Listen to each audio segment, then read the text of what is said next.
In my previous life, my seventh sister mixed blood powder tablets into the breakfast porridge, hoping to steal everything from me. She relied on my knowledge to get into a prestigious university, while my grades plummeted, leading to accusations of faking my academic achievements. I was cyberbullied into taking my own life, only to be reborn when she handed me the porridge. I turned and poured it out for the dog on the street. When I woke up, I smelled that familiar aroma of porridge, scallions, minced meat, and a hint of shredded ginger. This was seventh sister Linya's specialty, century egg and lean meat porridge. I once thought she genuinely cared for me, waking up early every morning to make me breakfast. I tried to move but felt as heavy as if my body were filled with lead. My eyelids were too heavy to lift, and my ears buzzed as if many people were talking, yet I couldn't make out a single word. No, this didn't feel right. When I died, I jumped from the 23rd floor, the pain of shattering every bone, the wind cutting into my face like a knife. I could recall it all with my eyes closed, but no, I felt no pain, only the soreness that comes from sleeping too long. I opened my eyes abruptly. The white ceiling, the light blue curtains, the cartoon water cup I used in high school on the bedside table. This was my room, the one I had when I was 16. My heart suddenly raced so fast I feared it would leap out of my throat. Struggling to sit up, I saw the pink flip phone on the bedside table, the one I saved 3 months' worth of breakfast money to buy back then. I snatched it over, flipped open the lid, and the screen showed the time, 7:15 a.m. on September 3rd, 2016. I stared fixedly at those numbers, my fingers trembling so hard I could barely hold the phone. September 3rd, 2016. This was the third day of my sophomore year of high school, and also the day Linya first brought me that bowl of porridge. Footsteps sounded outside the door, light and carrying a hint of cautious hesitation, followed by 3 knocks, not too soft, not too loud, perfectly measured. "Sis, are you awake? I made you some porridge." I once thought this was the gentlest voice in the world. When she called me sis, her eyes would curve into crescent moons, her face wearing a faint, secretive smile, looking both obedient and sensible. I was truly foolish back then. I took a deep breath, placed the phone back on the nightstand, lay down, and closed my eyes again, gripping the blanket so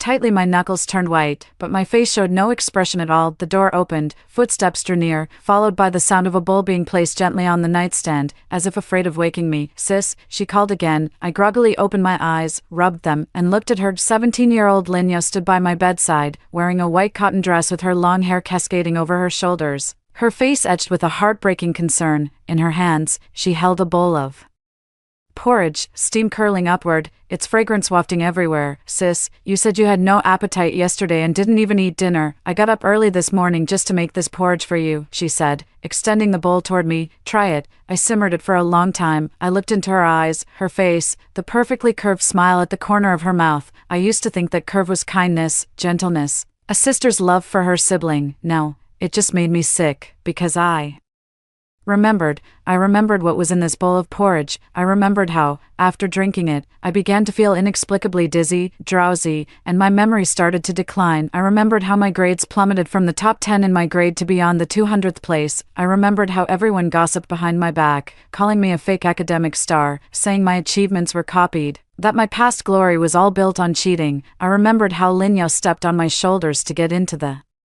prestigious university I could have attended, took the scholarships I could have earned, and stole everything I could have had. And still, she wasn't satisfied. She went online and posted a thread, exposing me under the guise of an insider. She claimed I had been fabricating my persona since high school, that my family background was made up, and that I would do anything to become famous. That post garnered 20 million views, and the comments were filled with nothing but insults directed at me. I was only 24 years old back then. As I jumped from the 23rd floor, the last thought in my mind was, if I could start over, I would make Linya taste every bit of the suffering I had endured. And now, as I opened my eyes, I saw her standing before me at 17, holding that bowl of doctored porridge, wearing that gentle and harmless smile. The heavens had truly given me this chance. "Sis," she called out again when she saw I wasn't moving, a flicker of barely noticeable tension in her eyes. "What's wrong? Are you feeling unwell?" I sat up, leaning against the headboard as I looked at her. "It's nothing," I said, my voice a bit hoarse. "I just woke up and haven't fully come to yet." She smiled and pushed the bowl a little closer. "Then hurry up and drink it. It won't taste good once it's cold." I took the bowl. It was warm to the touch, with a small daisy printed on the rim of the white porcelain. The porridge was indeed well made. The rice grains had bloomed. The minced meat was evenly distributed, and the chopped scallions were sprinkled just right. Linya stood by the bed, watching me with bright eyes, as if expecting something. I looked down at the bowl, then raised my head to look at her. "Yo," I said, "what did you put in this porridge?" She was taken aback for a moment, a pause that lasted only 0.1 seconds. If I hadn't died once before, I wouldn't have noticed it at all. "Just preserved egg, lean meat, shredded ginger, and chopped scallions," she said, her voice still soft. "Sis, don't worry, I didn't add MSG. Didn't you say you don't like MSG?" I nodded, then brought the bowl to my lips. Linya's gaze was fixed tightly on me, the corners of her mouth already beginning to curl upward. I paused. "By the way," I said, looking at her, "is that stray dog still downstairs? The yellow one, the one that was rummaging through the trash yesterday?" Linya clearly didn't expect me to suddenly ask this and was taken aback again. "Why yes, I think I just saw her downstairs." "That's good." I threw off the covers, got out of bed, slipped on my slippers, and walked toward the door with the bowl of porridge in hand. Linya followed behind me. "Sis, where are you going?" "I'm going downstairs for a moment. I'll be right back." I walked quickly, not giving her time to react. I pulled open the door, went down the stairs, and stepped out of the unit entrance. The yellow dog was indeed still there, lying beside the trash can, so thin that her ribs were clearly visible when she saw me come out. She raised her head warily but didn't run away. I walked over, crouched down, and placed the bowl in front of her. "Eat," I said. The yellow dog looked at me, then at the bowl, probably too hungry. It leaned over and started eating when Linya chased after me. This was exactly what she saw. She stood at the entrance of the building unit, her expression a mix of shock, panic, and a hint of barely concealed anger. But she quickly composed herself and ran over, her voice tinged with a pitiful sob. "Sis, what are you doing? That's the porridge I specially made for you. How could you give it to a dog?" I didn't say anything, just crouched there watching the yellow dog finish the porridge. It drank quickly, its tongue lapping noisily, finishing the entire bowl of porridge in just a few gulps. Then I stood up, turned around, and looked at her. "Yo," I said, my voice very calm. "Didn't you say you care about me the most? Then how come you don't even know that I never eat century eggs?" Linya's face froze. "I've never eaten century eggs since I was a child," I continued, watching her face grow paler and paler. "The smell alone makes me want to vomit. Dad knows this. Your mom knows this too. You've lived in our house for 2 years, and you didn't know." She opened her mouth to say something, but nothing came out. I smiled faintly. "You said this bowl of porridge was specially made for me, but you don't even know my most basic eating habits. Yow. Isn't your concern a bit too perfunctory, sis? I forgot. I really forgot. I didn't mean to. It's fine." I cut him off. "It's just a bowl of porridge. The dog would enjoy it just the same. Look how happy he is." The yellow dog was indeed quite happy, wagging its tail at me after finishing the porridge. I reached out and patted its head, and it licked my hand. Its tongue was rough but warm. Linya stood there, her face alternating between red and pale, her fingers clutching the hem of her skirt tightly. I straightened up, clapped my hands, and started walking back. As I passed by her, I paused. "Oh, right." I leaned close to her ear, lowered my voice, and spoke in a volume only the two of us could hear. "Next time you add something extra to the porridge, remember to find out first whether the person actually eats preserved eggs." Linya suddenly looked up, her eyes wide open, the color draining completely from her face in an instant. I didn't look at her again and went straight upstairs, back in my room. I closed the door, leaned against it, and heard my own heart pounding wildly, faster than it should be. My hands were still trembling, but this time it wasn't out of fear, it was excitement. I walked to the window, lifted a corner of the curtain, and looked down. Linya was still standing there, her head lowered, lost in thought. After a while, she looked up, and I immediately let go of the curtain and took a step back. Then I heard her coming up the stairs, her footsteps much heavier than before, each step filled with anger. I didn't move. She paused at my door, and I thought she would knock, but she didn't. Her footsteps continued forward to her own room, followed by the sound of the door slamming shut, a loud bang that echoed throughout the entire floor. I slowly walked over to the bed and sat down, staring at the empty spot on the nightstand where the bowl of porridge had been just moments before. 2 minutes later, my phone rang. The caller ID showed Dad. I answered. "Hey, Dad, Xiao. 1. Your sister called me crying her eyes out, saying you bullied her. What's going on?" My dad's voice sounded urgent, but not in an angry way, more like he was anxious to understand the situation. I paused for a moment, letting a hint of grievance seep into my voice. "Dad, I didn't bully her. She just made me a bowl of porridge, but I don't eat century eggs." So she started crying. I don't know why she cried. Maybe she felt like her effort was wasted. There was a brief silence on the other End of the line. You don't eat century eggs. You never have since you were little. I remember your mom knew about it back then. Later, after your stepmom came, maybe she didn't tell her. My dad's voice grew heavy again. After a moment, I knew what he was thinking. He was wondering how Lin Yao could have lived in our house for 2 years without knowing something so basic. All right, I understand, he said. Don't take it to heart. She probably meant well but messed up. I'll talk to her later.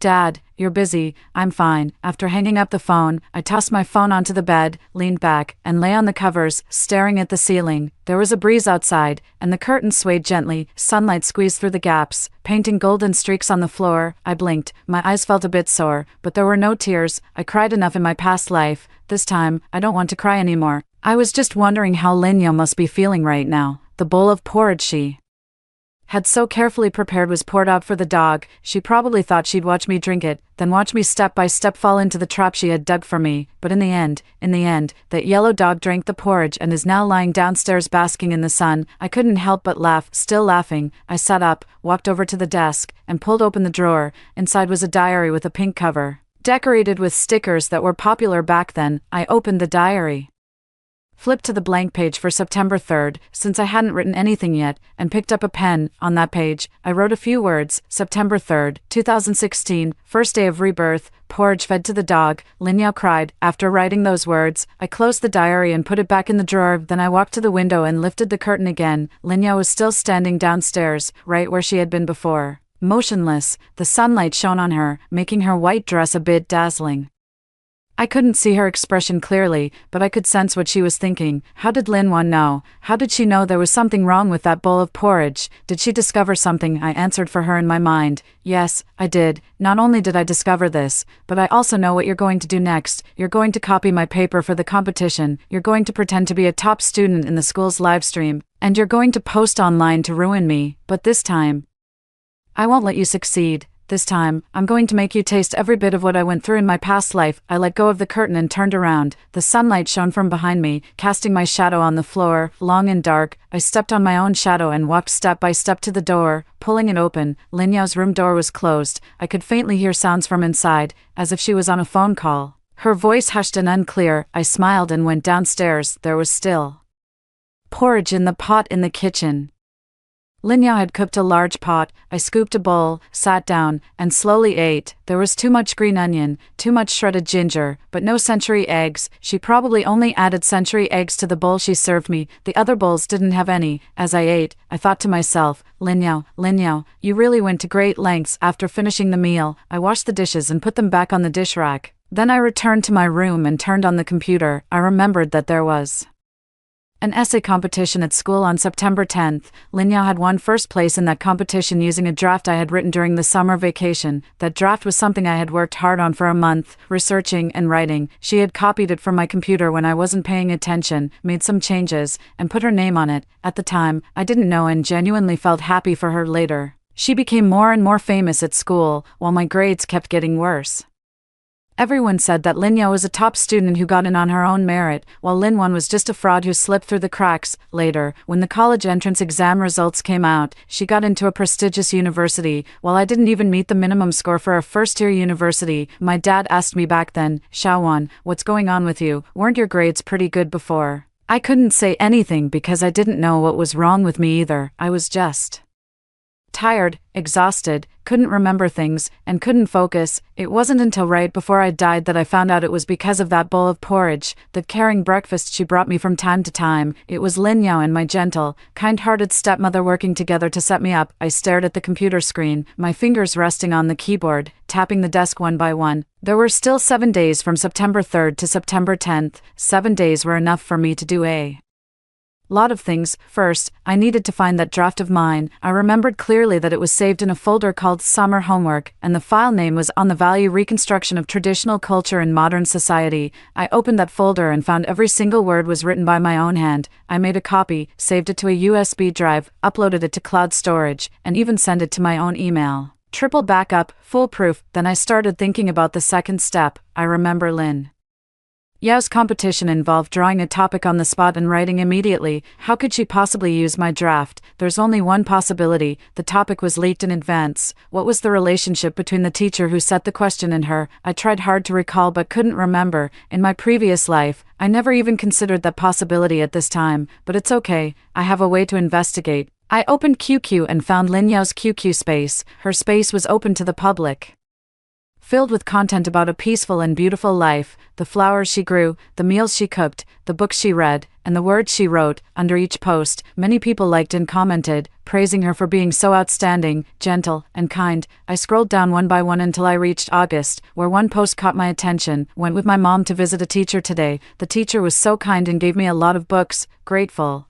The accompanying picture showed a stack of books, with the top one's cover revealing a few words, composition and exams. I clicked to enlarge the image and zoomed in. Under the books, there was a piece of paper, only a corner visible, but a red stamp could be seen on it. I squinted for a long time before recognizing those words. For the exclusive use of the proposition team, my heart skipped a beat, and then I smiled. Lin Yao, oh Lin Yao, you're really too careless. I took a screenshot, saved it, connected my phone to the computer, and exported the image. After finishing all this, I leaned back in my chair and let out a long sigh. Outside the window, a dog barked. It was that yellow dog. I walked to the window and looked at it, chasing its own tail in circles, round and round, looking utterly foolish. Suddenly, I felt a little envious of it. It knew nothing, yet it lived quite happily. But I wasn't like that. I knew too much. I knew what would happen next. I knew how those people would treat me. I knew that in the end, I would jump from the 23rd floor, but I also knew that this time, I wouldn't walk down that path again. I turned around and looked at the screenshot on the computer screen. On September 10th,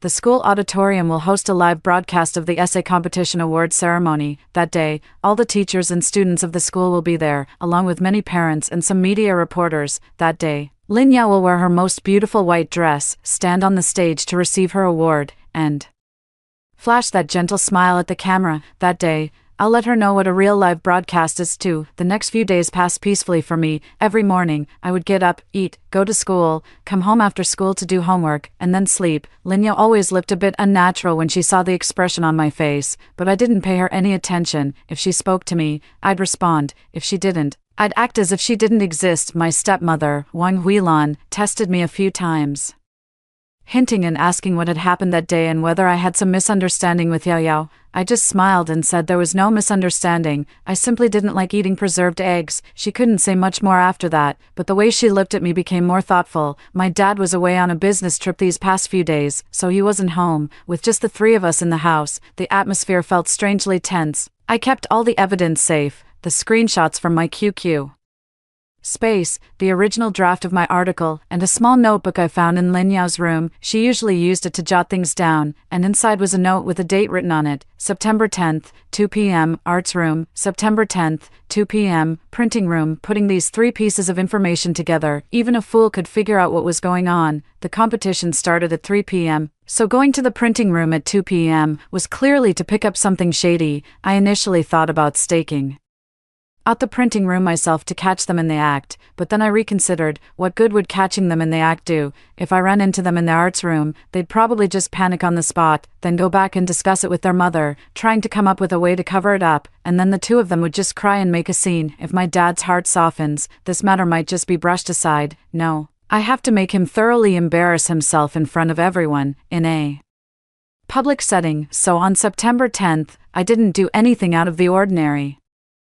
I went to school as usual, attended classes as usual, and went to the cafeteria for lunch as usual. Lin Yao didn't join me at noon. She said she had to prepare for the competition and left early. I said okay, go ahead, good luck. As she left, she glanced back at me, and there was something indescribable in her eyes. Was it pride, nervousness, or something else? I didn't dwell on it. At 2:50 in the afternoon, I asked for leave, saying I wasn't feeling well and needed to go to the infirmary. The homeroom teacher approved, so I slipped out through the back door. Instead of heading to the infirmary, I went straight to the auditorium. The auditorium was already packed. All the sophomores, homeroom teachers, the grade-level director, the vice principal, and a few people carrying cameras. At the time, reporters from the education channel were there to cover our school's achievements in quality education. I found a seat in the corner and sat down. Lin Yao was sitting in the front row, wearing A brand new white dress, her hair loose and held back on one side with a pearl hairpin, revealing half of her face. Her profile was turned toward me, and the corner of her mouth was slightly upturned, looking both gentle and confident. Next to her sat a middle-aged man with glasses, slightly balding, wearing a white shirt with the school emblem pinned to his chest. That was Mr. Zhang Jinwo from the Chinese department. One of the judges for this competition. Zhang Jinwo was tilting his head,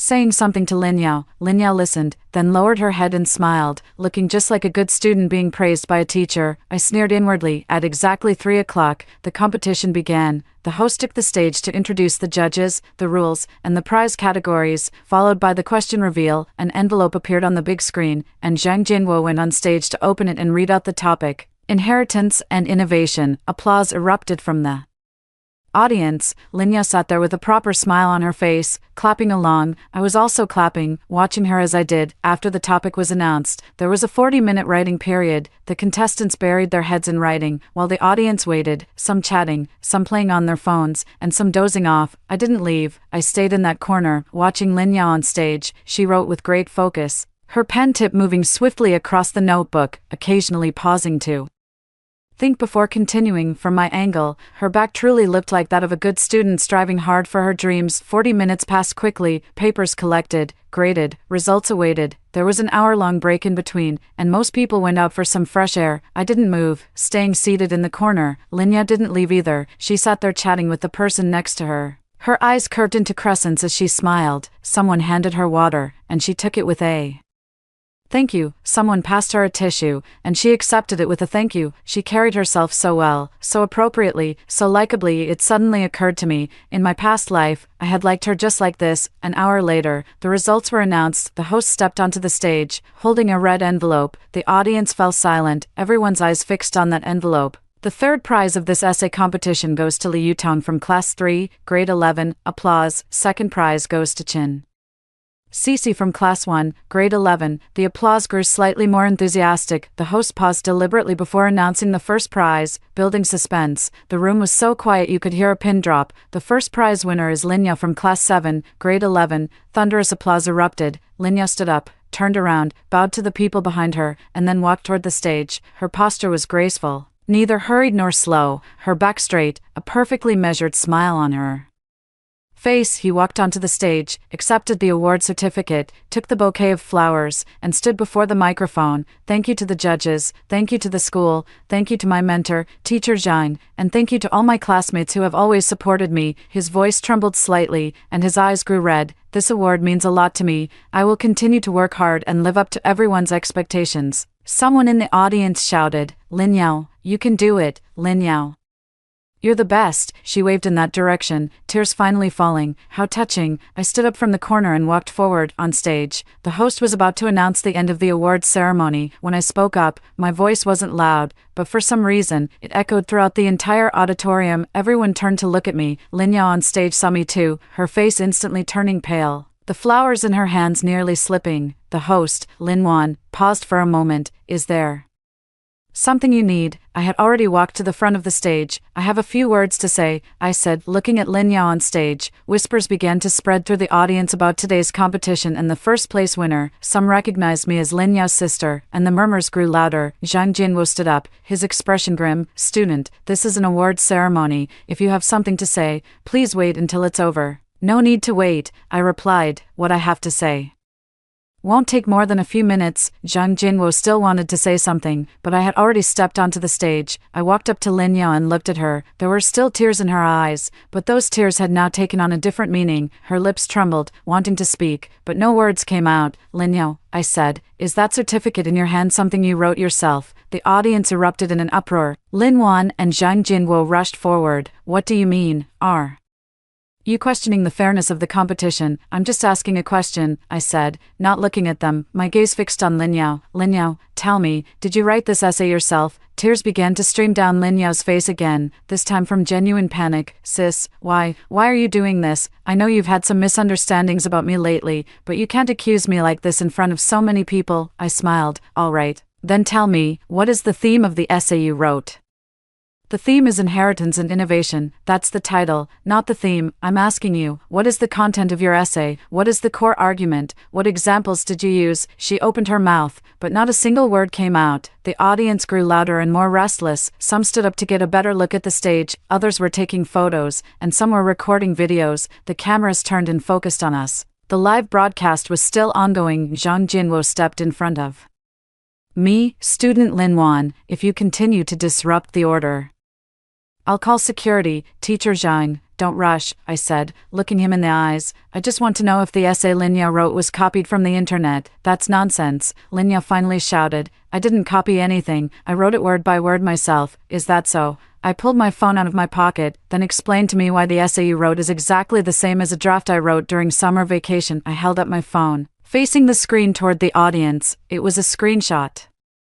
On the left was the document of my draft, and on the right was a photo I had just captured from the live stream of Linya's essay manuscript. After the host announced the first prize, the staff had projected her essay onto the big screen for display. The text on both sides was identical, word for word. The audience erupted in chaos. Damn, it really is exactly the same. Plagiarism. And he's still the top student in his grade. Turns out he copied it. Linya stood on the stage, her face as pale as paper. She looked at me, then at the audience, and then at Zhang Jinwo, her lips trembling so much she couldn't speak. Zhang Jinwo's expression was also grim, but he still tried to tough it out. This doesn't prove anything. It could be a coincidence. Maybe you copied his, or I copied his. I laughed out loud. Teacher Zhang, are you sure you want to say that? I swiped on my phone and pulled up another screenshot. This is the creation time of my draft, August 10th, 3:20 p.m., and this is the writing time of Linya's essay, today, from 3:00 p.m. to 3:40 p.m. Teacher, you've been teaching Chinese for so many years. Tell me, what kind of coincidence would allow someone to copy another person's draft word for word? Zhang Jinwo opened his mouth but couldn't speak. Linya suddenly rushed over, trying to snatch my phone. Lin Wan, you're framing me. You must have had someone Photoshop that picture.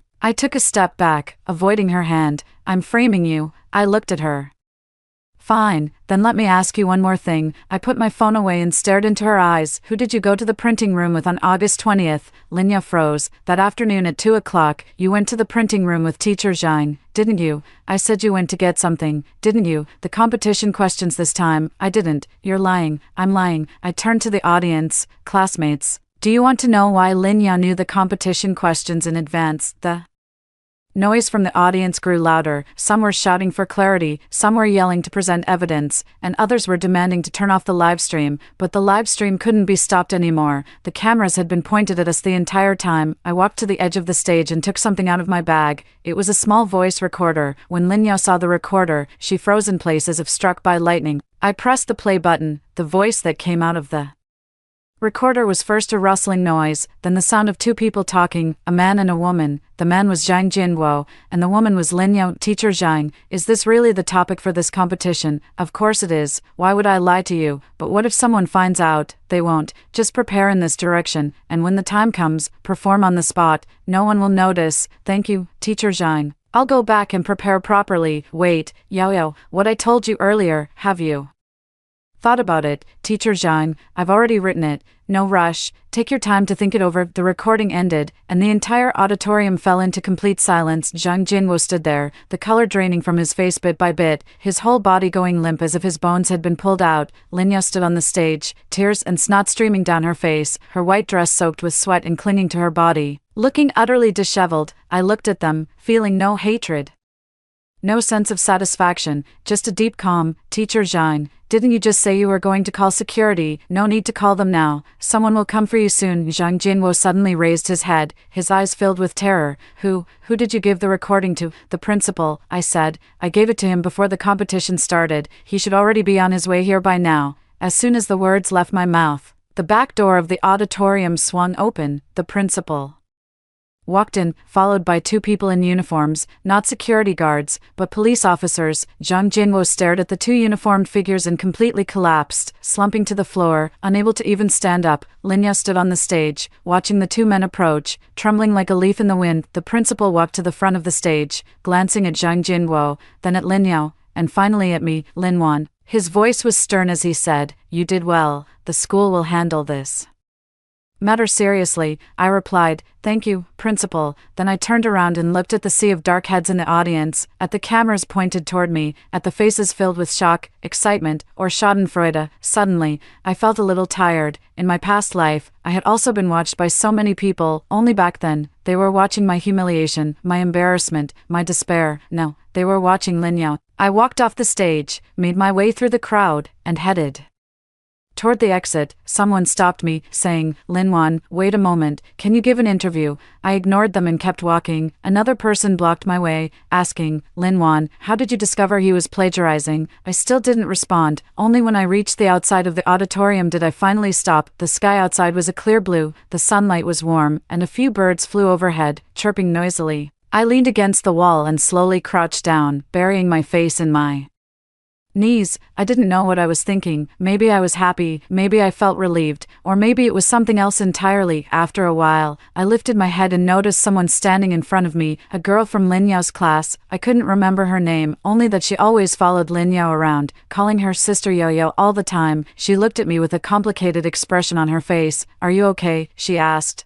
I paused for a moment, then smiled. I'm fine, I said. She nodded and walked away. I continued leaning against the wall, watching the birds fly across the sky. A little later, people began streaming out of the auditorium, walking in small groups and chatting loudly, as if afraid others wouldn't hear. I never expected Lin Yao to be that kind of person. She always acted so perfect. I really thought she was a top student. That teacher Zhang is no good either. Serves him right to get caught. Lin Wan is really impressive, daring to expose him right to his face. Is that his sister? They're not family.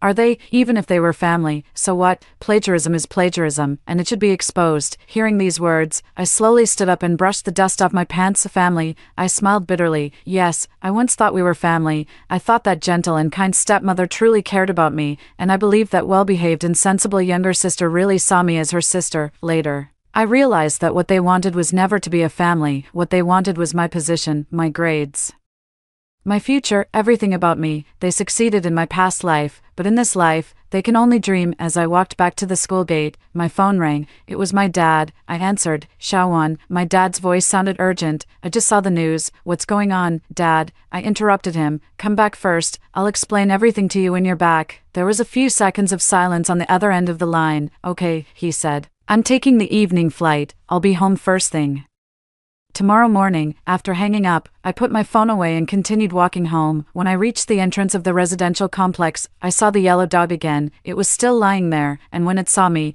it wagged its tail. I walked over, crouched down, and patted its head. Did you eat well today? I asked it. Of course. It didn't answer, but it licked my hand. I smiled, stood up, and started walking home. When I reached the building, I saw Wang Huilan standing at the entrance of the unit, her face ashen and her eyes red. Clutching her phone, she rushed toward me as soon as she saw me, grabbing my arm. Linwan, look at the mess you've made, she said, her voice sharp and piercing. You've ruined your sister like this. Are you satisfied? I looked at her face twisted with anger. In my past life, she had grabbed me like this too. Back then, after my college entrance exam results came out, she grabbed my arm and said I had let her down after all her years of care, that I had disappointed my father, that I was a useless waste. At the time, I believed her. I thought it was truly my fault, that I was the one who hadn't lived up to expectations. Now I know it's not me. Auntie, I said, my voice calm, your daughter got caught plagiarizing. What does that have to do with me? Bullshit, she snapped. If you hadn't exposed Yao Yao in public, how could this have happened? So you're saying I should have pretended not to know and let her keep deceiving people? With a plagiarized award, Wang Huilan was left speechless. Her grip on my arm loosened slightly, and I pulled away, walking into the stairwell. Lin Wan, he called from behind. Just wait until your dad comes back and see what he says. I didn't turn around. Your dad loves Yao Yao the most. If he finds out what you've done, he won't let you off. I stopped and looked back at him. Auntie, I said. My dad loves Yao Yao because he thinks she's his daughter. He thinks Yao Yao is sensible, well-behaved, and a good student, his pride and joy, but now he should know the truth. Wang Huilan's face froze. What? Her voice trembled slightly. I didn't say anything more, turned around, and went upstairs. When I reached the corner of the second floor, I heard her shouting from below. Lin Wan, explain yourself clearly. I ignored her. I continued upward, reached the fourth floor, took out my keys, opened the door, and went inside. I closed the door, leaned against it, and listened for any movement. Outside, after a while, a loud slamming sound came from downstairs, a bang that made the entire building shake. I smiled, walked to the window, and looked down. Wang Huilan was standing downstairs, holding her phone and making a call. I didn't know who she was calling, but she paced back and forth as she spoke, taking a few steps, stopping, then taking a few more steps and stopping again. She looked very anxious. I knew who she was calling, Zhang Jinwo. Unfortunately, Zhang Jinwo couldn't answer the phone right now. I closed the curtains, lay down on the bed, and stared at the ceiling. Today's events were just the beginning. There was more to come, and it would be even more interesting. I closed my eyes and slowly fell asleep. In my dream, I saw my past self. She stood on the rooftop, the wind blowing through her hair. She turned to look at me, her eyes filled with tears. "Why didn't you wake up sooner?" she asked me. I said, "I'm sorry, I made you wait so long." She smiled, then turned around and leaped off. I jolted awake, finding my pillow soaked, and outside the window, it was already dark. I had no idea what time it was. I sat up and reached for my phone to check. Around 8 in the evening. There was movement downstairs, the sound of a door opening, followed by footsteps. 2 people, Wang Huilan and Lin Yao, had returned. Lin Yao was crying, sobbing bitterly, saying something between sobs, but it was too fragmented to make out. Wang Huilan was comforting her. Her voice hushed, but occasionally a few words drifted up. "It's okay, tomorrow your dad." I listened to those sounds, slowly lay back down, and stared at the ceiling in the darkness. Tomorrow my dad will be back. Tomorrow is when the Real show begins. That night, I slept lightly, waking up 3 or 4 times. Each time I woke, I heard movement next door, Lin Yao crying, Wang Huilan talking, footsteps pacing back and forth. Doors opening and closing and opening. I ignored them, turned over, and went back to sleep. The next morning at 6, I woke up. Sunlight squeezed through the gaps in the curtains, drawing a thin golden line on the floor. I lay in bed staring at that golden line for a long time, hearing the sound of a car downstairs, then footsteps coming up the stairs, getting closer and closer. My dad was back, the sound of a key turning in the lock, the door opening, the sound of a suitcase being dragged in, and then his hushed voice asking, "Where's Yao Yao?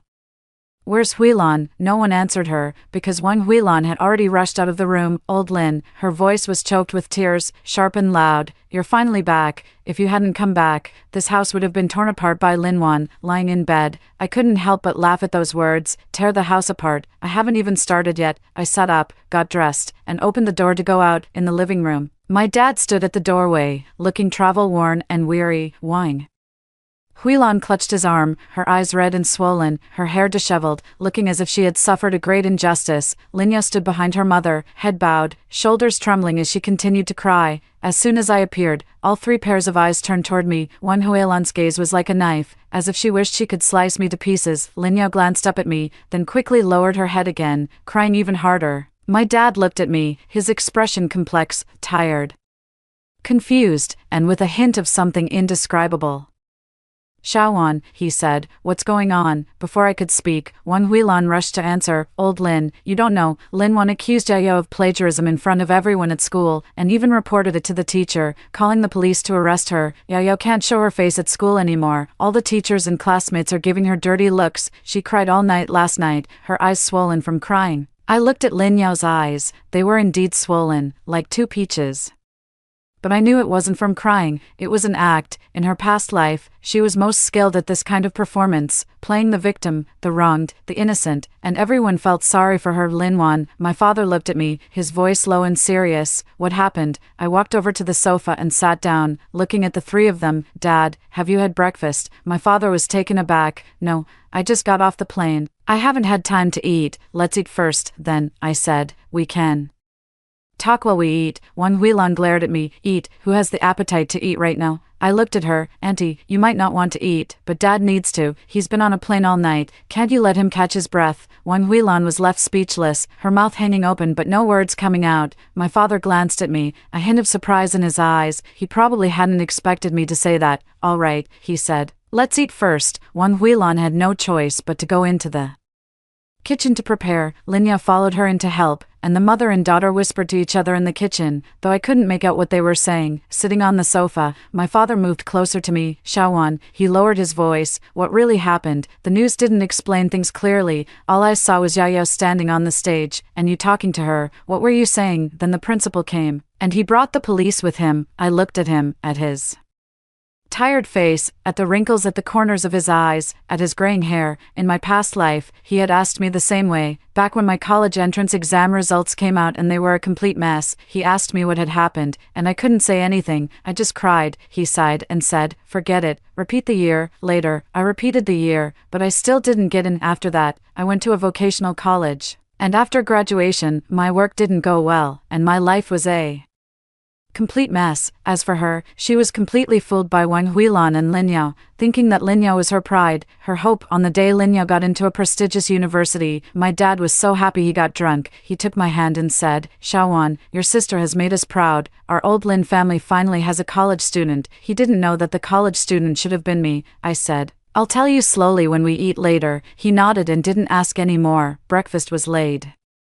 out on the table: millet porridge, fried eggs, pickles, and a plate of cut fruit. Wang Huilan's cooking skills were good, and she cooked quickly and well. In my past life, I had eaten countless meals she made, and at the time, I felt quite happy, having a mother to cook, a sister to keep me company, a family living in harmony. But now, looking back, I wonder how many other things were mixed into those meals. The four of us sat down, with my dad taking the main seat, Lin Yao and I sitting on either side, and Wang Huilan sitting across from us. No one touched their chopsticks. My dad looked at Lin Yao, then at me, sighed, and said, "All right, tell me, what exactly is going on?" Lin Yao's tears started falling again, one by one, hitting the table. Her voice trembled violently. "I really didn't plagiarize. That essay was written by me. I don't know why my sister said that. Maybe she misunderstood, maybe she misread." I watched her performance without saying a word. Wang Huilan took the microphone. "Old Lin, don't you know, Lin Wan somehow got a screenshot and insisted that Yao copied her essay,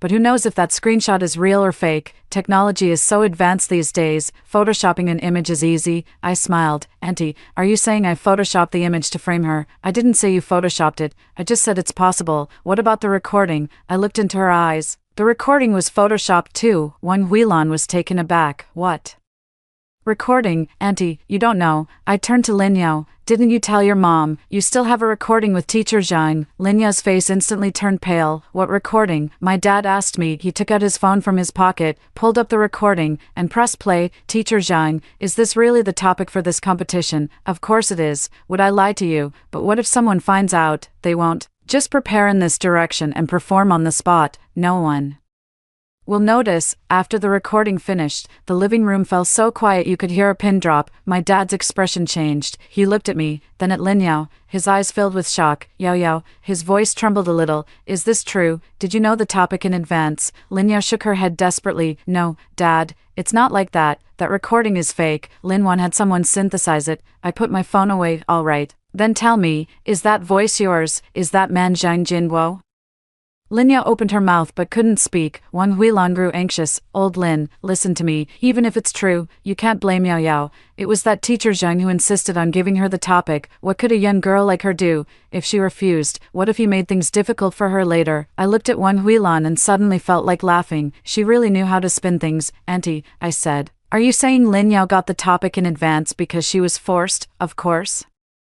Could a student defy a teacher? But she plagiarized my essay." I said I was forced to do it. Lin Yao suddenly raised her head. "I didn't copy yours." "No." I looked into her eyes. "Lin Yao, do you dare recite that essay of yours in front of Dad?" She froze. "Didn't you say you wrote it yourself? If you wrote it yourself, reciting it shouldn't be difficult." Her face grew paler and paler, her lips trembling too much to speak. Wang Huilan was about to speak again, but my father raised his hand to stop her. "Huilan, let her speak." Lin Yao hung her head, her shoulders trembling violently. 1 minute passed, then 2, and she still hadn't said a word. My father's expression grew darker and darker. I looked at him, knowing what was on his mind. He had always believed Lin Yao was a good child, sensible, well-behaved, and her excellent grades were his pride. But now he had witnessed with his own eyes that this good child couldn't even recite the essay she claimed to have written. "Yao."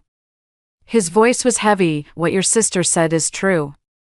You copied her essay." Lin Yao's tears streamed down her face. "I didn't mean to. I just wanted to win the award so badly." Listening to her words, my heart remained unmoved. In my past life, she had said the same thing, and back then I believed her. I even defended her to others, saying she didn't mean it, that she just wanted to prove herself too much. But later, she didn't just copy one of my essays. She copied my notes, my homework, my papers, everything about me. She copied and copied until she ended up copying my entire life. Not on purpose. I looked into her eyes. "Lin Yao, this isn't the first time, is it? She froze. Last year, was my mother written by you? Her face grew even paler. The year before that, was The Troubles of Growing Up written by you? Her hands began to tremble. And what about that essay in 7th grade? My dream, you wrote about becoming a doctor. But you've been afraid of blood since you were little. You can't even kill a chicken.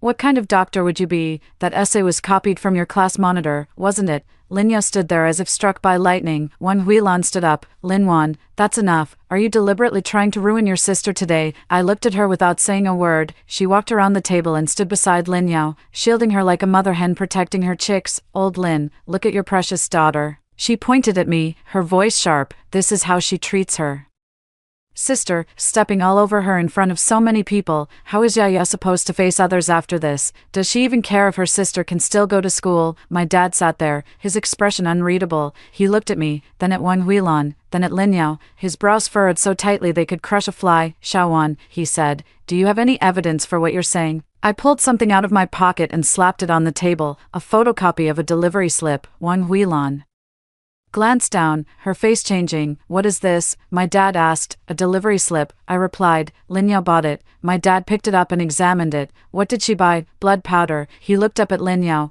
What did you buy blood powder for? Lin Yao opened her mouth, but no words came out. Wan Huilan's face turned ugly. What did this mean? What's wrong with buying a little blood powder? Yao Yao is anemic. Isn't it okay to buy it to supplement her blood? I looked at Wan Huilan. Auntie, you're right, blood powder is indeed used to supplement blood, but did you know, there's a type of blood powder meant for livestock? The air in the living room seemed to freeze. My dad looked at me, the shock in his eyes slowly turning into something else. Xiaowan, explain this clearly. I looked at Lin Yao, who was hanging her head, trembling all over, with tears and snot streaming down her face. She looked utterly pitiful. But I no longer felt any pity for her. Dad, do you know why my grades kept getting worse after I started my 2nd year of high school? He didn't say anything, because someone had been putting something in my food. Wan Huilan's face flushed red instantly. Lin Wan, how dare you slander us? Are you saying that Yo-Yo and I harmed you? I ignored her and kept looking at my dad. On September 3rd last year, Lin Yao brought me porridge for the first time. After that, she would cook for me every few days. Porridge one day, soup the next, sweet soup the day after.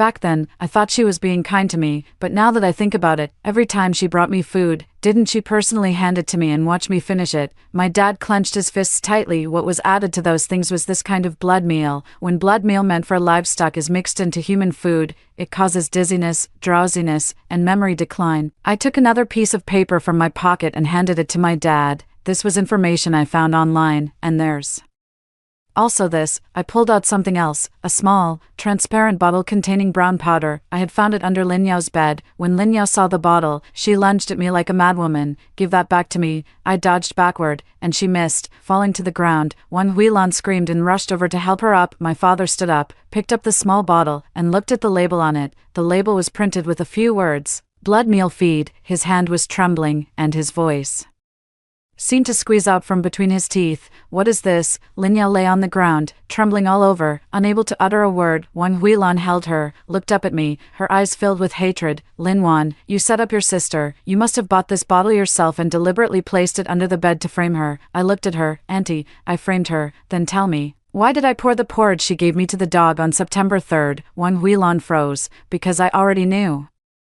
Back then, I knew there was something in that bowl of porridge. I knew what she was trying to do. I looked at Lin Yao lying on the ground, at her pale, terrified face. Lin Yao, did you think I didn't know? Did you think you were being discreet? But you forgot. You have a bad habit. You never clean up after yourself. I walked up to her, crouched down, and looked at her. The delivery slip for the blood meal you bought was thrown in the trash. You went to the printing room to get the test papers. I recorded what you said to Zhang Jinguo that day. The draft of my essay that you copied is still saved on your computer, and you didn't even change the file name. Her eyes widened, filled with fear. You wanted to crush me, take everything from me, turn me into a waste, so you could become my father's pride, the top student in everyone's eyes. But Lin Yao, do you know, I remember every single thing you've done, clearly. I stood up, looking down at him. Did you succeed in your last life? He froze, not understanding what I was saying. But in this life, you're dreaming. I turned around, walked back to the table, sat down, picked up that bowl of millet porridge, and took a sip. The living room was terrifyingly quiet. My dad stood there, clutching that small bottle in his hand, his face wearing an expression I had never seen before. Wan Huilan held Lin Yao, the mother and daughter, sitting on the floor.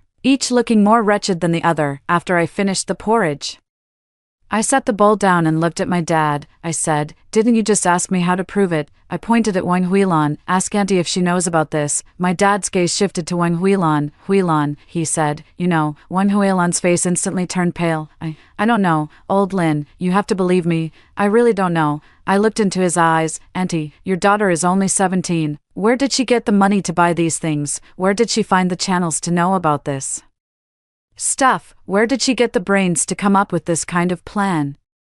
Wang Huilan opened her mouth but couldn't speak. "You taught her, didn't you?" I said. "You told her that if she stepped on me, she could rise up. You helped her find these things. You taught her step by step to become what she is today. You're talking nonsense, am I?" I pointed at Lin Yao. "Then ask her who gave her those things." Wang Huilan looked down at Lin Yao, her eyes filled with panic. Lin Yao looked up at her mother, opened her mouth as if to say something, but nothing came out. I watched them and suddenly felt it was all meaningless. "Dad," I stood up, "I'm full. I'm going to school first." I picked up my backpack and walked toward the door. When I reached the entrance, I paused for a moment, turned around, and said, "Oh, Dad, there's one more thing." He looked at me. "You should check whether Lin Yao is really your biological daughter." Wang Huilan's face instantly turned deathly pale. Without looking at them again, I pulled open the door and walked out. As I went downstairs, my legs felt a little weak. I had rehearsed those words in my mind countless times, but when I finally said them out loud, I realized how exhausting it was, not physically, but emotionally. When I reached the ground floor, the yellow dog was still there. He wagged his tail when he saw me.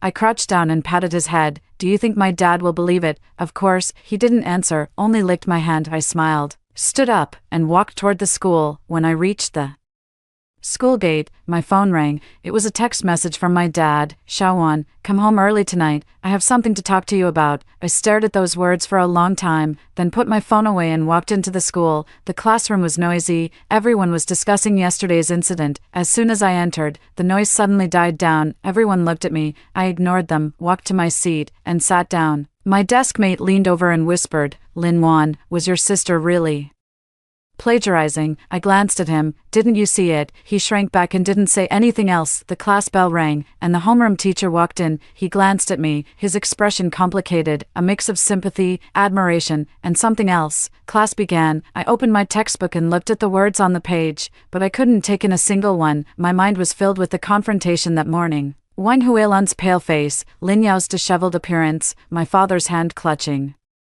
that small bottle, and the words I had said in the end. I don't know if Lin Yao is really my father's biological daughter, but I know Wang Huilan understands this best. When school ended in the afternoon, I didn't go straight home. I stood at the school gate for a while. The sunset dyed everything in shades of orange and red, and the clouds on the horizon were layered like fish scales. As I stood there watching those clouds, I suddenly remembered something from my past life. That was me, after the college entrance exam results came out. My dad sat in the living room in silence for a long time, then asked me, "Xiaowan, do you want to repeat the year?" I said, "Yes." He said, "Okay, then we'll repeat the year." Later, he really paid the tuition for me to retake the year. That year, our family didn't have much money to support me in Lin Yao's education. She took on a lot of extra work outside, often not coming home until late at night, but I didn't get in. I was too tired, too exhausted, and couldn't remember things well. I thought it was because I was stupid, because I wasn't determined enough. Now I know it wasn't. It was them, that bowl of porridge, those meals with something added, every bite of care that Lin Yao brought to me. I blinked and felt a slight sting in my eyes. I didn't cry, just looked up at the sky and pushed back the bitterness. My phone rang, another text from my dad. "Xiaowan, come home for dinner. Dad's waiting for you." I put my phone away and headed home. When I reached the building, I saw a light on in that window, the living room light. I stood there, staring at that light for a long time, then walked in, went upstairs, and opened the door. On the dining table were 4 dishes and a soup, steaming hot. My dad was sitting at the table. When he saw me come in, he smiled and said, "You're back, wash your hands and eat." The living room was empty except for him. Wang Huilan and Lin Yao were nowhere to be seen. I put down my backpack, washed my hands, and sat down. My dad picked up some food for me and said, "Eat." I lowered my head and ate without speaking, and she also remained silent, eating very slowly. Halfway through the meal, he put down his chopsticks and looked at my small bowl. He said, "Dad is sorry for you." I lifted my head and looked at him. His eyes were red. Dad didn't know. Dad really didn't know. His voice choked, unable to continue. I looked at her, at the wrinkles at the corners of her eyes, at her graying hair, at her reddened eyes.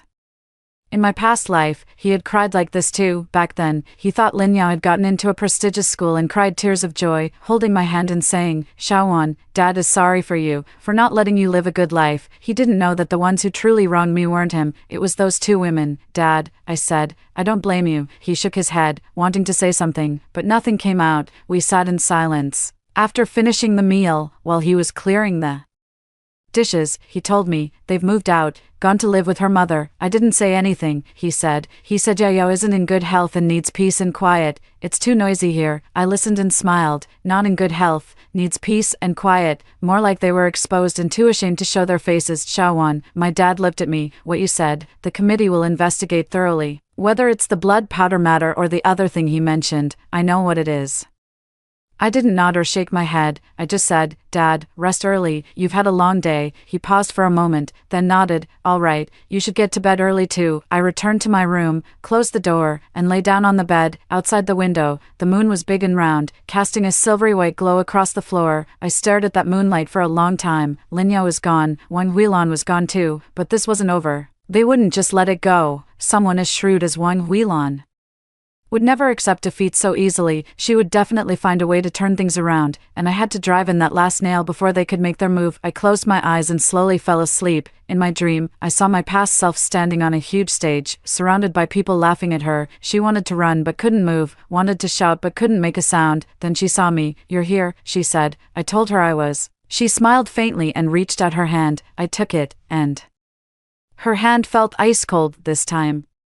She said, "Don't let them get away." I said, "Okay." Then I woke up. Outside the window, the sky was already bright. A new day had begun. After Wang Huilan and Lin Yao moved out, the house became much quieter, so quiet it felt a little strange. Before, every morning I could hear Lin Yao bustling around in the kitchen, the clatter of pots and pans. Now there was nothing. Before, every evening I could hear Wang Huilan chattering endlessly on the phone in the living room. Now there was nothing of that either. It was just my dad and me left, two people, two rooms, two mouths to feed. My dad has been speaking very little these past few days, leaving early and returning late every day. I don't know what he's busy with, and I don't ask. I know he's investigating those matters. On September 15th, on my way home from school, I saw a familiar face, Lin Yao. She was standing at the entrance of a milk tea shop across from the school gate, wearing a light blue dress with her hair down and light makeup on her face. She looked quite well, not at all like someone who was unwell and needed rest. Standing beside her were two other girls, both from her class. The three of them were chatting and laughing, though I couldn't tell what they were talking about. I stood on the other side of the street, watching her. She saw me, and the smile on her face froze for a moment, but she quickly recovered and even waved at me, calling out, "Sis."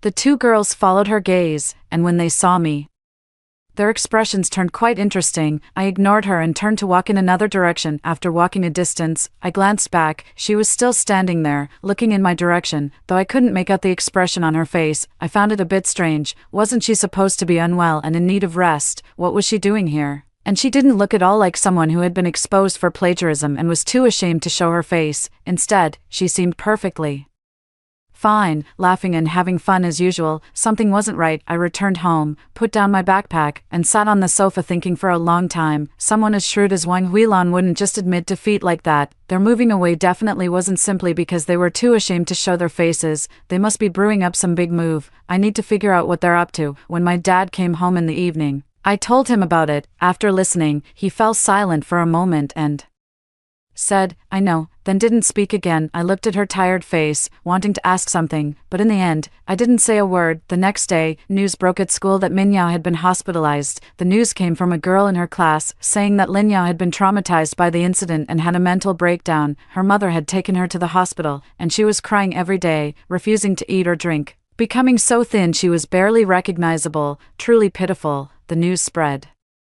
quickly, and within half a day, the entire grade knew. Some sympathized with her, saying she was also quite unfortunate. It was just a copied essay, after all, and she shouldn't have been pushed to this point. Others said she deserved it. Who told her to plagiarize? She brought it upon herself. Some even pointed the finger at me, saying her sister had gone too far. No matter what, they were still family. Why drive her to such extremes? Listening to those discussions, I sneered inwardly. A mental breakdown, refusing to eat or drink, becoming so thin she was barely recognizable. Just yesterday, I saw her standing in front of a milk tea shop, dressed beautifully, laughing and chatting with someone. After the second class in the afternoon, the homeroom teacher called me to the office. There was another person in the office, Won Huilan. She was wearing a dark-colored skirt, her face filled with exhaustion and sorrow, her eyes red and swollen. Clearly, she had been crying when she saw me.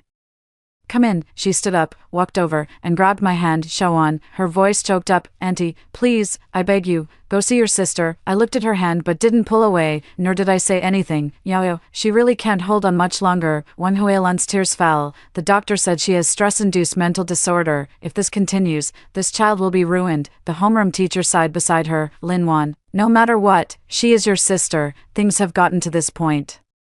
You should go see her too." I looked at Won Huilan's tear-streaked face, at her red and swollen eyes. Such a convincing act. In my past life, I had been deceived by her like this so many times. I couldn't even remember. "Auntie," I said, "which hospital is Lin Yao in?" Won Huilan was taken aback, probably not expecting me to agree so readily. At the psychiatric department of the city center hospital. "Room 306, all right," I said. "I'll go see her after school." A flicker of surprise crossed Won Huilan's face, but it was quickly overshadowed by sorrow. "Thank you, Shawan, thank you." She gripped my hand tightly. "Your sister will definitely be happy to see you." I didn't say a word, pulled my hand back, turned around, and left. After school, I really went to the city center hospital, but not to see Lin Yao. I went to another floor, the obstetrics and gynecology department. I had a high school classmate whose mother worked as a nurse on this floor. In my past life, I heard her mention something. There was a nurse in their hospital who secretly helped people with paternity tests. Later, she was discovered, fired, and even faced a lawsuit. That nurse's surname was Zhou,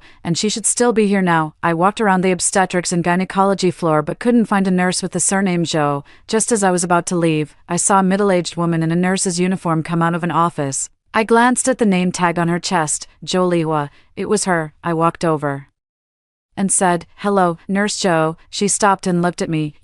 "I'm Lin Yao's classmate," I said. "I heard you can help people with certain things." Her expression changed. "What do you mean?" I took an envelope out of my pocket and handed it to her. "I'd like to ask for your help." She took the envelope, opened it a crack, and glanced inside. Her expression changed again. Inside was 5,000 yuan. "Where did a young girl like you get so much money?" she asked, looking at me with suspicion in her eyes. "I saved it up," I said. "Nurse Zhou, I just want to ask you for a favor. It's nothing major." She pushed the envelope back to me. "I don't know what you're talking about. Find someone else." She tried to leave. I grabbed her. "Nurse Zhou, don't rush. I don't mean anything else. I just want to ask about something." She turned to look at me but didn't speak. 5 years ago, a woman named Won Huilan came here with a child for a paternity test. I want to know whether that test result was real or fake. Her face completely changed.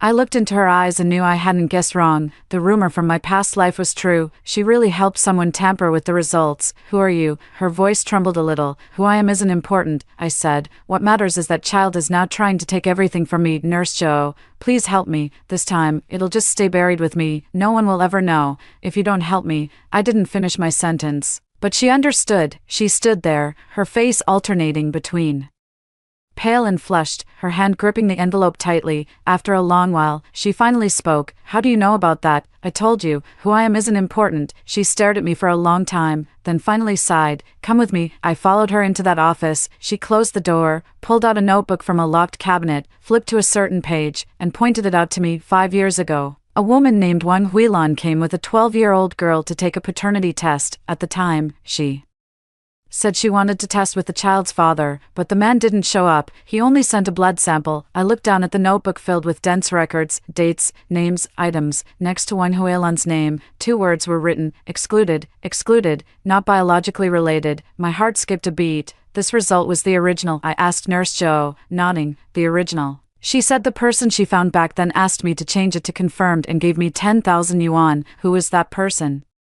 "I don't know, a man in his 30s, wearing glasses, tall and thin." She only told me that after changing the result, there would be more thanks. I memorized that information. "Can I have this notebook?" Nurse Zhou hesitated. I said, "This thing in your hands is a ticking time bomb. Give it to me, and you'll be clean." She thought for a moment and handed me the notebook. "Young lady," she said, "be careful, that woman is no pushover." I put the notebook away and took another envelope from my pocket.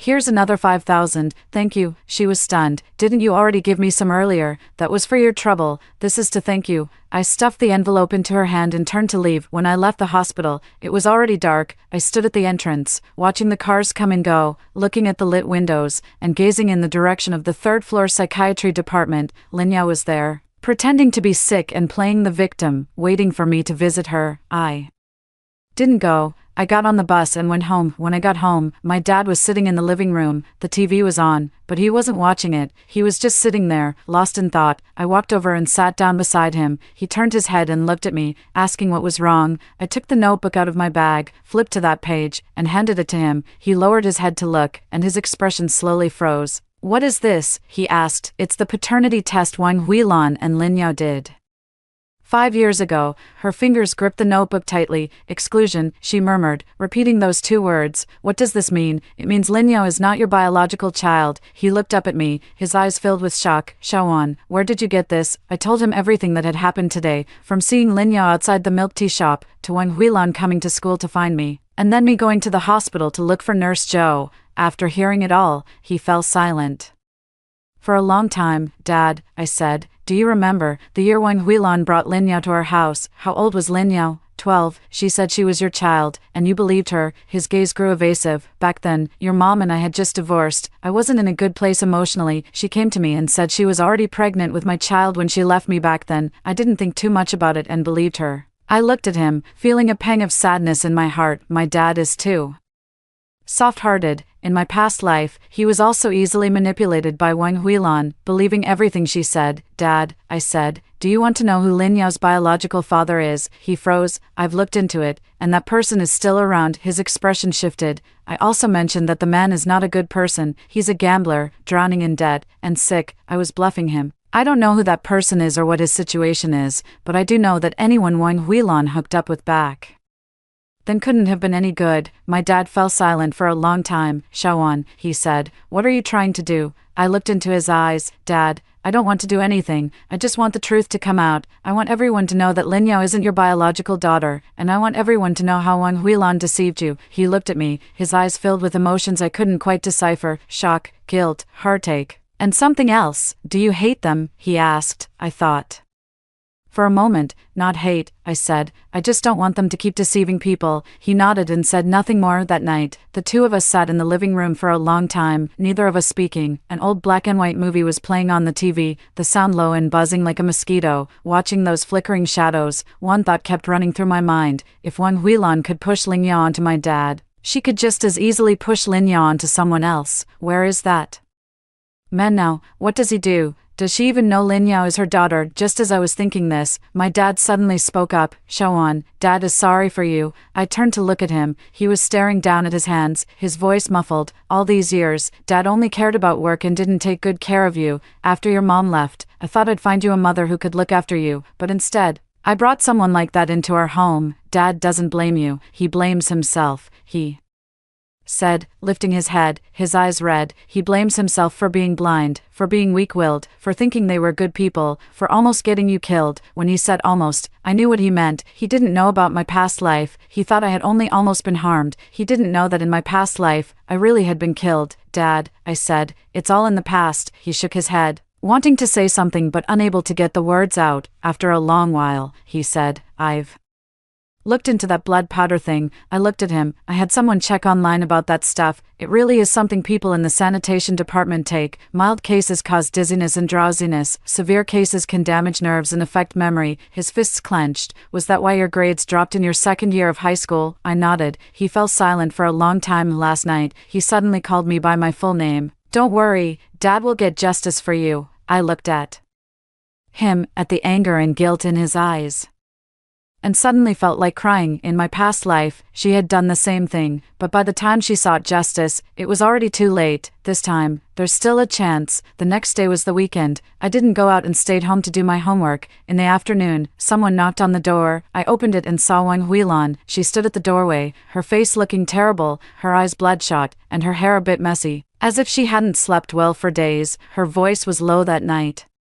but you could hear the anger in it. "Why didn't you go see Yao?" I leaned against the doorframe and looked at her. Auntie, didn't you say Yaya needs to rest quietly? I was afraid that if I went to see him, he'd get agitated. She choked up, opening her mouth but unable to speak. Is there anything else? I asked her, staring at her. There was something indescribable in her eyes. Did you go looking into something? My heart skipped a beat, but I didn't let it show on my face. Looking into what? Don't play dumb. Someone told me you were asking about me at the hospital. I smiled at her. Auntie, you're quite well informed. Her face changed. You really did look into it. What did you find out? I took the notebook out of my pocket, flipped to that page, and held it up for her to see. She glanced down, and the color drained from her face in an instant. Where did you get this? Nurse Jo gave it to me. Her legs went weak, and she nearly fell, steadying herself against the wall. Lin Wan. Her voice trembling uncontrollably. What do you want? I looked into her eyes. Auntie, I don't want anything. I just want to know the truth. What truth?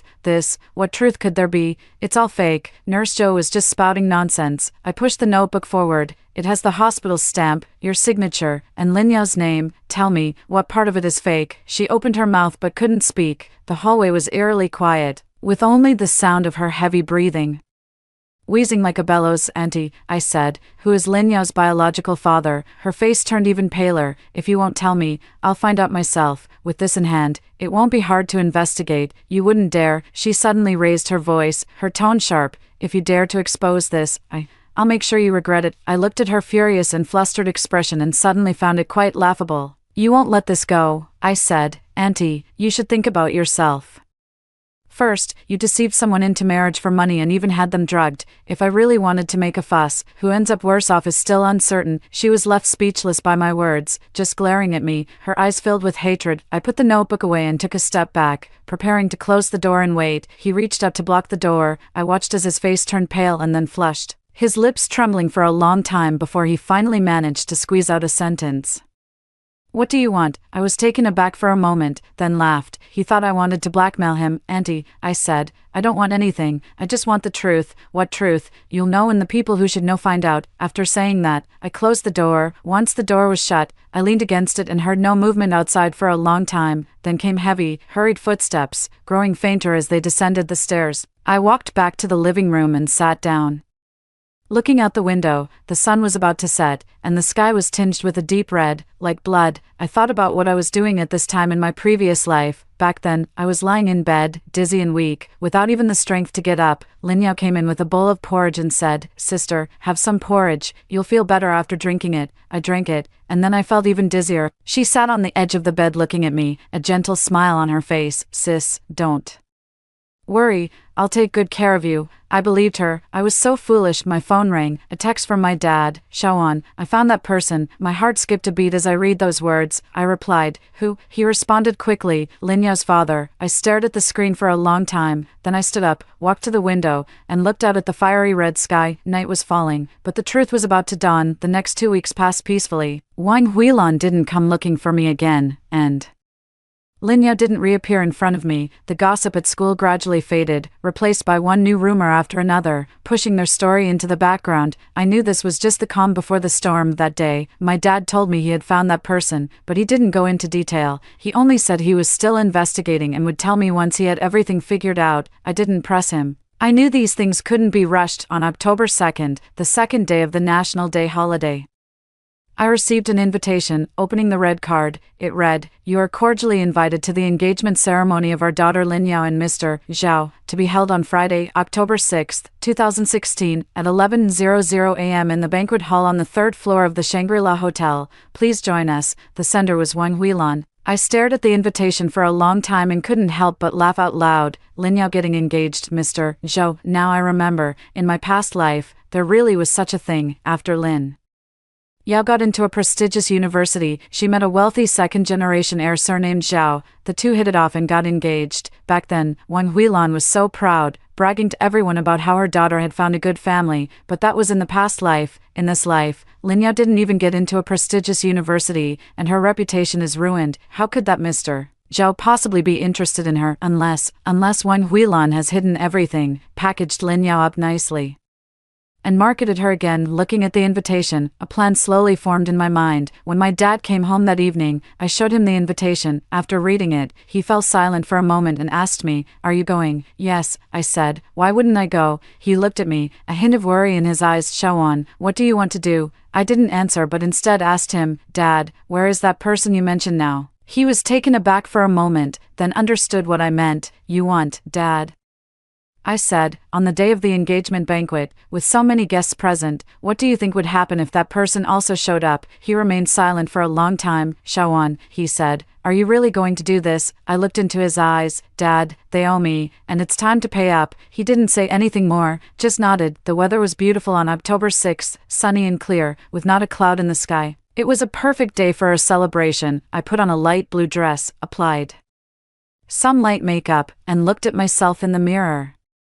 The person staring back was 17 years old, young, with a light in her eyes that hadn't been there in her previous life. I smiled, picked up my bag, and headed out. The Shangri-La Hotel's banquet hall, located on the third floor in the city center, was spacious enough to accommodate 30 or 40 tables. When I arrived, the entrance was already packed with cars, BMWs, Mercedes, Audis, each one more expensive than the last. I walked into the lobby, took the elevator to the third floor, and as soon as the doors opened, I could hear the music and chatter inside, lively and bustling. I stepped in and found a seat in a corner. The banquet hall was beautifully decorated, filled with flowers and balloons everywhere. In the center was a large stage with a banner hanging above it, congratulating Ms. Lin Yao and Mr. Zhao on their engagement. There were quite a few guests, men and women, old and young, all dressed elegantly. Among them were Lin Yao's classmates, Wang Huilan's friends, and relatives from the Zhao family. Sitting in the corner, I watched them chatting and laughing, feeling completely calm inside. At exactly 11 o'clock, the music stopped, the lights dimmed, and a spotlight shone on the stage. The host stepped onto the stage, said a few opening words, and then invited the newlyweds to come up. Lin Yao, wearing a white evening gown, walked up from the back, holding Mr. Zhao's arm. She wore heavy makeup.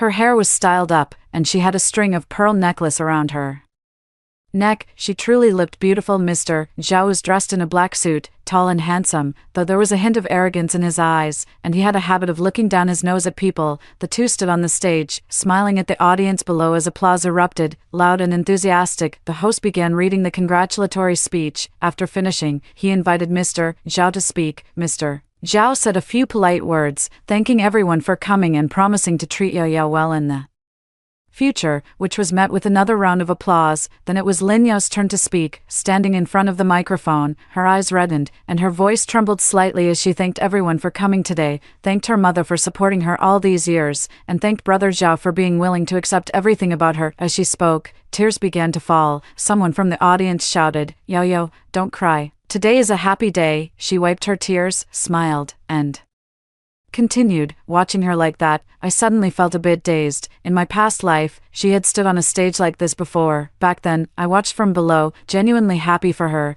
thinking how fortunate she was to have all the good things come her way. Only now do I realize that those good things were originally meant for me. The applause erupted once more, even more fervent than before. The host announced that the parents of both parties would now come on stage to exchange tokens. Mr. Zhao's parents went up first, both dressed formally, wearing appropriate smiles on their faces. Then it was Wan Huilan's turn. She wore a dark red cheongsam, her hair styled in a high bun, and a string of jadeite beads around her neck. She looked both wealthy and dignified. He walked onto the stage, took the microphone, and prepared to speak. Just then, the banquet hall doors were pushed open, and everyone's gaze turned toward the entrance. A man stood there. He appeared to be in his 50s, so thin he was practically skin and bones, wearing a wrinkled old suit. His face held an indescribable expression, a mix of nervousness, excitement, and a hint of fear. Wang Huilan's smile froze instantly. Lin Yao, standing on the stage, was also stunned. The man walked in, step by step, heading toward the stage. Someone tried to stop him, but he pushed them aside and quickened his pace. Yao, he called out, his voice hoarse and unpleasant. Yao, I'm your father. The banquet hall erupted in chaos. Instantly, what's going on? Who is this guy? Isn't Lin Yao's father Lin Zhangwo? Yeah, isn't her father sitting right over there? I looked toward where my dad was sitting. He was in the third row, motionless, his expression calm. Wan Huilan's face was as pale as paper, her lips trembling so much she couldn't speak. The man had already walked up to the stage. He reached up to grab Lin Yao, but she dodged backward, nearly falling. Yao, don't you recognize me? I'm your biological father. The Man grew anxious, pulling a photo from his pocket. Look, this is a picture of you when you were little. Your mom was holding you, and I took the photo. Lin Yao glanced down at the photo and froze in place as if struck by lightning. In the photo, a young woman was holding a little girl under a tree. The woman was Wang Huilan, and the little girl was Lin Yao, and the person who took the photo was this emaciated man standing before them. Who are you? Lin Yao's voice trembled violently. I'm your father, your biological father, the man said, his eyes reddening. Didn't your mom tell you? She married someone else and took you with her, saying you were my daughter, but later she said you couldn't acknowledge me, that it would affect your future. Wang Huilan suddenly rushed over, shoving the man away. What nonsense are you spouting? Get out of here. The man staggered a few steps from her push, nearly falling. But after steadying himself, he rushed back again. Wang Huilan, stop.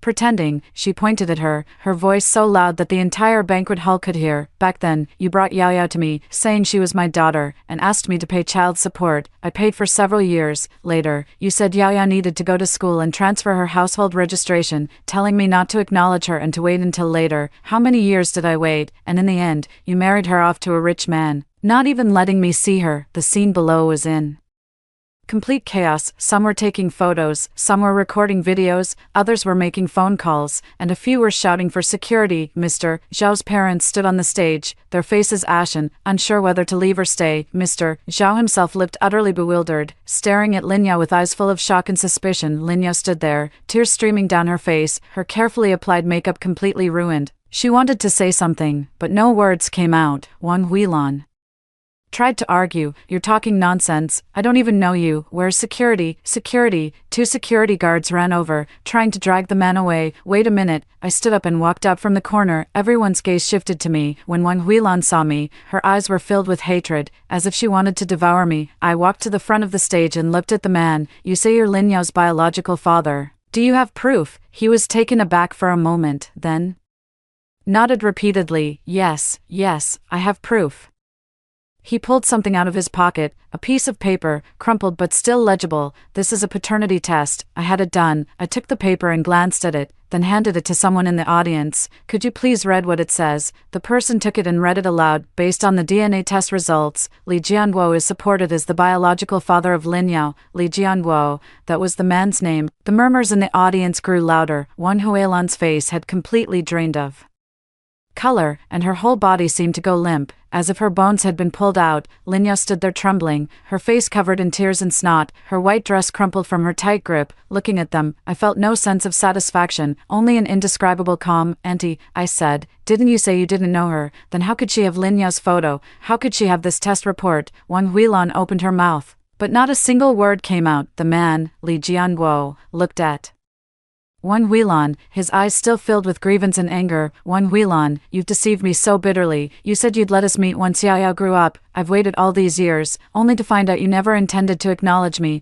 I heard Yao Yao got engaged, so I came to see her, and you actually said you didn't know me. Tears streamed down his gaunt face. I may be poor, sick, and in debt, but she's my daughter, my own flesh and blood. Some in the audience began to sigh, others to sympathize with him, and a few even pointed accusingly at Wang Huilan. The parents of young Master Zhao finally spoke up. Ms. Wang, what on earth is going on here? Wang Huilan looked at them, her lips trembling for a long moment before she managed to squeeze out a sentence. Mr. Zhao, Mrs. Zhao, this is a misunderstanding. This man is a fraud, a fraud. Li Jianguo grew frantic. What have I defrauded anyone of? You said Yao Yao is my daughter. That's why I gave you the money. You take my money and then turn around and deny it. Who's the real scammer here? He pulled another stack of papers from his pocket and held them up for the audience to see. These are the remittance slips. Every single payment I've given him over the years is recorded here. Someone took those remittance slips, flipped through them, and read them aloud. March 2011, remittance of 5,000 yuan. September 2011, remittance of 6,000 yuan. 2012, over 100,000 yuan in total. The audience erupted in chaos. Oh my God, she scammed so much money. That woman is ruthless. Does Lin Yao know about this? Of course she knows. She's not stupid. Lin Yao stood on the stage, listening to the discussions, completely stunned and motionless. Wang Huilan's face was beyond pale. It looked as if she were dead. Mr. Zhao's father said to Wang Huilan with a grim expression, Ms. Wang, you must give us an explanation for this. Wang Huilan opened her mouth to explain but couldn't find the words. Mr. Zhao looked at Lin Yao. His eyes filled with disgust. Lin Yao, he said, how many more things are you hiding from me? Lin Yao suddenly raised her head. I haven't, Mr. Zhao sneered. Do you think I don't know about your plagiarism? I covered for you, telling the family it was a misunderstanding, but now, you can even hide from your own father and refuse to acknowledge him. What else wouldn't you do? Lin Yao's face turned even paler. Brother Zhao, let me explain. No need to explain, young master. Zhao cut her off, turning to his parents. Mom, Dad, this engagement is off. Upon hearing this, Wang Huilan threw herself forward. Young Master Zhao, please don't. Yaya truly loves you. Those things were all misunderstandings. Someone framed her. Young Master Zhao looked at her, then at me. You're saying she framed you? Wang Hui was taken aback. Young Master Zhao sneered. I saw it clearly just now. This man barged in on his own. What does Lin Wan have to do with it, if you had nothing to hide? Why would he come looking for you? Wang Huilan was left speechless. Without another glance at her, Yan Master Zhao turned and walked off the stage, his parents following closely behind. Once the Zhao family left, the scene grew even more chaotic. Some followed them out, others stayed to watch the drama unfold, and a few even pulled out their phones, pointing them at the stage and filming non-stop. Wang Huilan stood on the stage, watching the backs of those people, her face wearing an expression I had never seen before, despair, anger, and a hint of madness. She suddenly turned her head and stared at me. It's you did this. She rushed over, trying to claw at my face. I dodged to the side, and she stumbled forward, falling to the ground. She scrambled to her feet and lunged again, but was restrained by 2 security guards. Lin Wan, you deserve to die a horrible death, she shrieked, her voice piercingly shrill. You've ruined Yao Yao, you've ruined all of us. Looking at her crazed appearance, I felt a deep calm inside. Auntie, I said, it wasn't me who ruined you. You ruined yourselves. She froze. You deceived my dad for 10 years, deceived that man for over a decade, deceived everyone. You made Lin Yao copy my essays, made her drug me, made her steal everything from me. Every single thing you did was your own choice, and this outcome now is also your own choice. Wang Huilan opened her mouth, wanting to say something, but nothing came out. Lin Yao stood beside her, her makeup completely smeared, tears and mascara mixing together in black and white streaks, looking utterly hideous. She looked at me, her eyes filled with many things, fear and a hint of something indescribable, perhaps regret. She called out, her voice hoarse. I ignored her. I turned and walked off the stage. When I reached my dad's side, I paused. He stood up and looked at me. Shawan, he said, let's go home. I nodded, and the two of us walked toward the entrance together. When we reached the door, I glanced back. The banquet hall was in chaos. Some were arguing, some were crying, some were on the phone. Wang Huilan was still struggling as the security guards held her down, while Lin Yao crouched on the ground, hugging her head, her shoulders trembling uncontrollably. Li Jianwo stood on the stage, watching it all with a dazed expression on his face. I didn't look any longer and turned to walk out. The sunlight outside was bright, warm against my skin. My dad and I walked down the street without saying a word. After a while, he spoke up. Shawan, did you know this would happen today? I thought for a moment. Pretty much. He fell silent for a bit, then asked, do you hate them? I looked at the road ahead, at the people coming and going, at the leaves rustling in the wind. Dad, I said, I don't hate them anymore. He looked at me. Hating is too exhausting. I said I didn't want to hate anymore. I just wanted them to know that doing wrong comes with a price. He nodded and didn't say another word.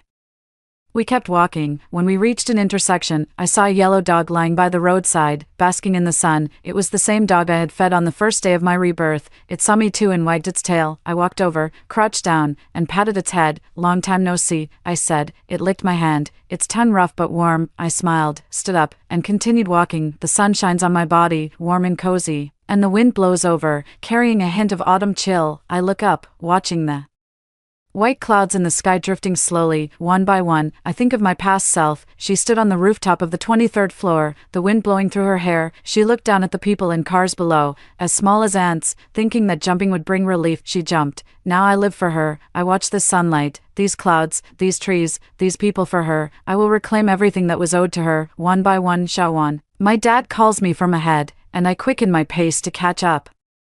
Dad, what are we having for dinner? He pauses for a moment, then smiles. How about dumplings? What kind do you want? I say, chive and egg filling sounds good. He replies, let's go home and make dumplings. We walk side by side, our shadows